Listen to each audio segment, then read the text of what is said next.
خواب انسانی زندگی کا وہ حصہ ہے جو حضرت آدم علیہ السلام کے اس دنیا میں آنے کے بعد سے ہی ہمارے ساتھ منسلک رہا۔ خواب کی حقیقت کیا ہے اور یہ کیوں آتے ہیں، یہ ہم انسانوں کے لیے صدیوں سے ایک پر اسرار سوال بنا رہا ہے۔ خواب کے متعلق زمانہ قدیم سے لے کر اب تک سینکڑوں نظریات پیش کیے گئے، لیکن اب تک ہم کسی حتمی نتیجے تک نہ پہنچ سکے کہ خواب کی یہ دنیا صرف جھوٹ ہے یا حقیقت، اور نہ ہی خواب کی صحیح تشریح آج تک ممکن ہو سکی۔ ایک نظریے کے مطابق نیند کی حالت میں روح انسان کا ساتھ چھوڑ دیتی ہے، لیکن دماغ کے ساتھ اس کا تعلق قائم رہتا ہے، اور روح جہاں جاتی ہے، جو کرتی ہے، اس کی تمام انفارمیشن دماغ کو ملتی رہتی ہے، جو انسان کو خواب کی صورت میں دکھائی دیتا ہے۔ تاریخ انسانی میں خواب کے متعلق سب سے پہلے اہل یونان نے اپنے نظریات پیش کیے۔ ہومر اپنی مشہور رزمیہ الیاد میں لکھتا ہے کہ خواب کا بھیجنے والا زیوس دیوتا ہے۔ قدیم یونانی خواب کو الہام کا درجہ دیا کرتے تھے، اور ان کا ماننا تھا کہ دیوتا مریض کے خواب میں خود ہی آتے ہیں اور اس کو علاج کا طریقہ بتاتے ہیں۔ یونان میں خواب کے تعبیر بتانے والے پیشہ ور ماہرین بھی ہوا کرتے تھے۔ سقراط کا یہ عقیدہ تھا کہ نیک لوگوں کے خواب خالص اور الہامی ہوتے ہیں، جن میں کوئی پیغام پوشیدہ ہوتا ہے۔ قدیم بابل میں بھی خواب کو بڑی اہمیت حاصل تھی۔ بابلی لوگوں نے خواب کی تعبیر کے لیے باقاعدہ کتابیں لکھی تھیں۔ اگر مصر کی بات کی جائے تو قدیم مصری لوگ خواب کو ایک اہم حیثیت دیتے تھے۔ مصر کے فرعون وقت خواب کے ذریعہ دیوتاؤں سے مدد طلب کیا کرتے تھے۔ اس کے علاوہ جادو کے ذریعہ بھی خواب دیکھنے کا طریقہ مصریوں میں مشہور تھا۔ قدیم مصریوں نے اپنے محلوں میں ایسے کمرے بھی بنائے تھے جنہیں وہ ڈریم روم کہا کرتے تھے، جہاں جا کر وہ سوتے اور خواب میں اپنے دیوتاؤں سے مشورہ لیا کرتے۔ اگر دین اسلام کی بات کریں تو قرآن مجید کے اندر کل 8 خواب بیان ہوئے ہیں، جن میں حضرت یوسف علیہ السلام کے خواب کو نہایت ہی تفصیل سے بیان کیا گیا ہے۔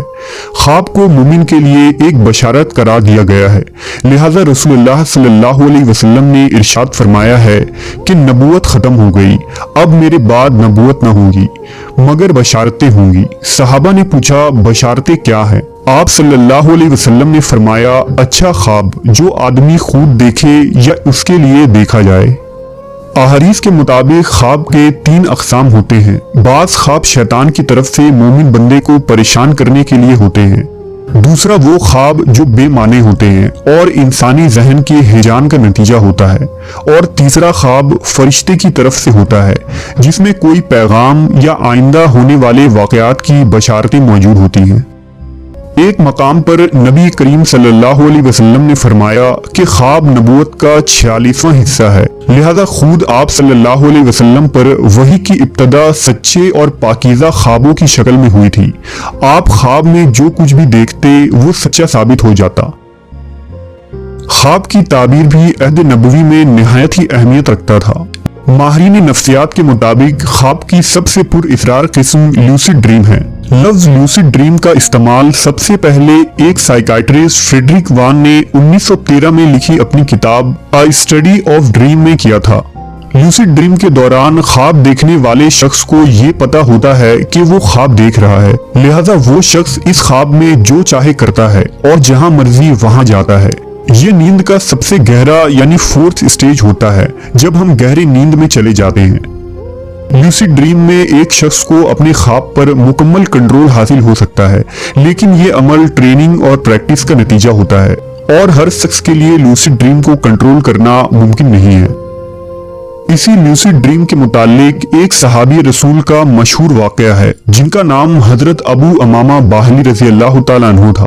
حضرت ابو امامہ کو آپ صلی اللہ علیہ وسلم نے اہل باہلا قبیلے کی طرف دین کی دعوت دینے کے لیے بھیجا، جو ان کا اپنا قبیلہ تھا۔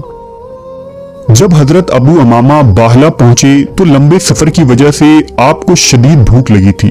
اتفاقاً باہلا کے لوگ اس وقت کھانا کھا رہے تھے۔